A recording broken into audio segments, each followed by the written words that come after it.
everyone around you is stuck, fearful, or dismissive of your recovery, your nervous system is going to feel stuck too. In this video, I want to talk about how you need to get around people who are going to expand your recovery horizon. Let's begin. Hi, and welcome to the PCS Resilience Collective. My name is David Brimacombe, and after having 7 concussions over 20 years, I learned that community is not a want of recovery, it is a need. In order to recover, you have to be around people who feel that your recovery is possible. When I started my recovery, I thought the best thing to do was to isolate myself, is to not bring other people into this stress. I didn't want to be a burden. I didn't want to be the person who was constantly asking for help. Little did I know is that actually created chronic stress in me. It actually created stress in my environment.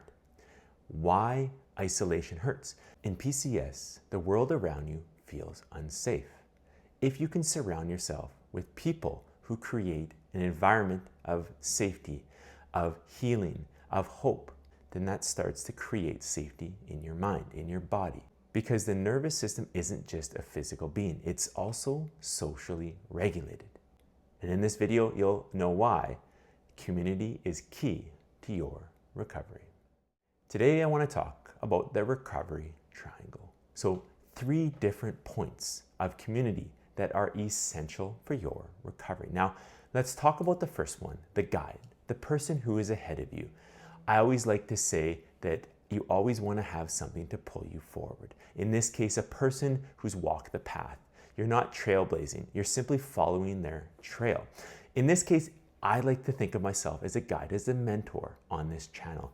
I've walked this path many, many times. I've created lifestyle modifications, and in this case, a series of videos that will help you understand that those symptoms you're feeling are normal during PCS and are completely reversible with the right systems, protocols, and mindset.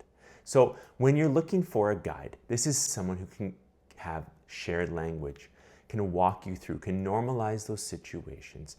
I know when you get to those parts of your recovery where you're at the deepest ruts, it is hard to think that recovery is possible until you know, or unless you know, that there is a path forward. A path has been walked before you.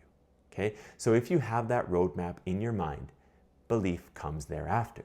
Take a few steps, greater belief follows. But without that path, without that understanding that there is a roadmap, it becomes a lot harder. The second group of people that you need in your recovery are peers, are people walking beside you. They are in similar spots in their recovery and they're looking to use similar protocols. So I like to think of my PCS Resilience Collective, we have a community. And within the community, these members are working towards the same goal. They're working towards recovery, but they're doing so in a way that is actually going to help them recover. Now, I've been around many PCS social media boards. I've seen good, I've seen bad, and I've seen really quite ugly things. Now, again, we all know there is an intense struggle when you have a chronic illness like PCS for months, years, even decades for some people. But being around individuals who nag, who complain, who only want to dwell on the negatives creates a negative in you. You start to look for those symptoms. You start to feel those symptoms more. You want to relate to them. Oh yeah, it has been terrible. I haven't slept in months. I haven't been able to eat what I want. I haven't been able to go out and see my friends. That all might be true. And again, I'm not trying to dismiss those feelings. They are real and they are hard to deal with. But, okay, recovery comes when you see the small steps, the small gains, the small progressions. And those small progressions come in a community with like-minded individuals who are working together, who are working for a common cause, their own mutual recovery, and they're looking at each other as someone who can help guide them, can walk beside them, to remind them that they're not going crazy. These are not abnormal. These are symptoms that other people like them are feeling. And guess what? You can see that progression and that growth in someone else. Sometimes it's hard to see how you've improved, but when you look at someone else and they relate to how they maybe could not go to a grocery store for more than a minute, now they can go shopping for up to 20 minutes. That is growth. That is substantial gains. And maybe you see that in them. And maybe you realize that it's possible in you as well. The last group of people is someone or some people who are behind you. Now, if you're at the beginning of your PCS journey, this might not be possible. But if you've been in the PCS game, if you've been recovering for a while, you've made some progress, what about people who are at the rock bottom? What are people who are at the very start, who just received a concussion diagnosis?